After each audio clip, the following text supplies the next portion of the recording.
Assalamualaikum, dear students. My name is Adil Wilson. I am lecturer of chemistry in Hallmark School and College.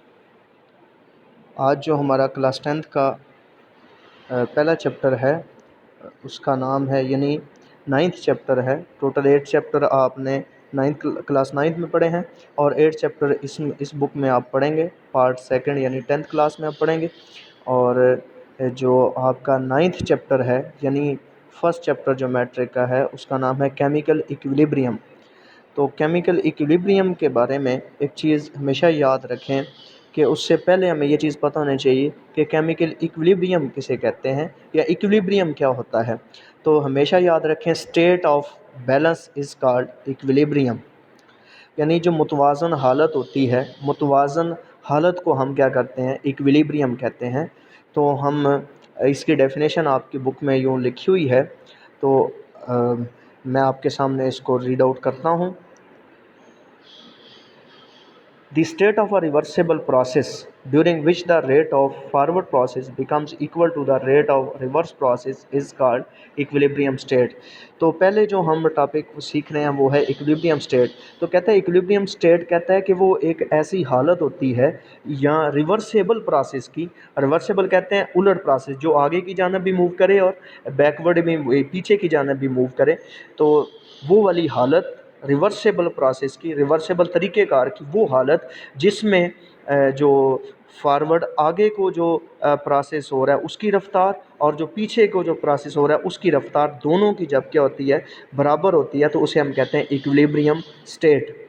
अब इसको explain करने के लिए हम एक कंटेनर लेते हैं और उस कंटेनर में हम क्या डाल लेते हैं, कोई भी लिक्विड डाल लेते हैं। तो आप देखेंगे कि when a liquid is taken in close container, कहते हैं जब आप कंटेनर लेते हैं, कंटेनर में जब आप लिक्विड लेते हैं, some of its molecule evaporate and vapors accumulate above the surface of the liquid। कहते हैं कुछ जो इसके मॉलिक्यूल्स हैं लिक्विड के वो क्या होते हैं, एवोपरेट होते हैं, ठीक है। एंड द वेपर्स एक्यूमुलेट, और जो वेपर्स हैं वो जमा होते हैं लिक्विड की ऊपर वाली सतह पर।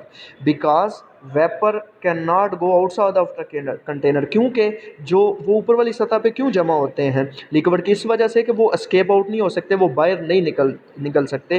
कहते हैं as time pass is the number of vapour increase, कहता है जैसे जैसे टाइम गुजरता है जो नंबर ऑफ वेपर्स हैं वो इंक्रीज होते हैं, बढ़ते हैं। एट द सेम टाइम, कहता है इसी वक्त इसके साथ साथ क्या होता है, या इसी वक्त साथ साथ क्या हो रहा होता है, some vapours collide with each other, कुछ जो वेपर्स हैं वो कोलाइड हो रहे होते हैं एक दूसरे के साथ।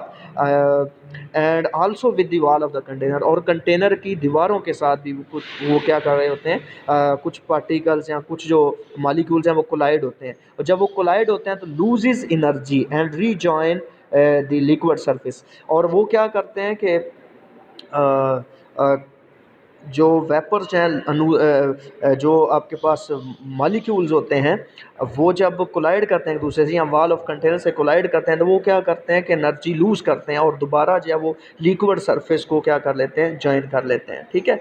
तो हम इसको हम क्या कहते हैं, कंडेंसेशन कहते हैं। तो हम यहाँ पे देख रहे हैं कि दो प्रोसेस हैं, एक एवापोरेशन का प्रोसेस है, एक कंडेंसेशन का प्रोसेस है। यानी जिस रफ्तार से, जिस रेट से, ठीक है, क्या कहते हैं उसे, वेपर्स जो हैं वो कन्वर्ट हो रहे हैं,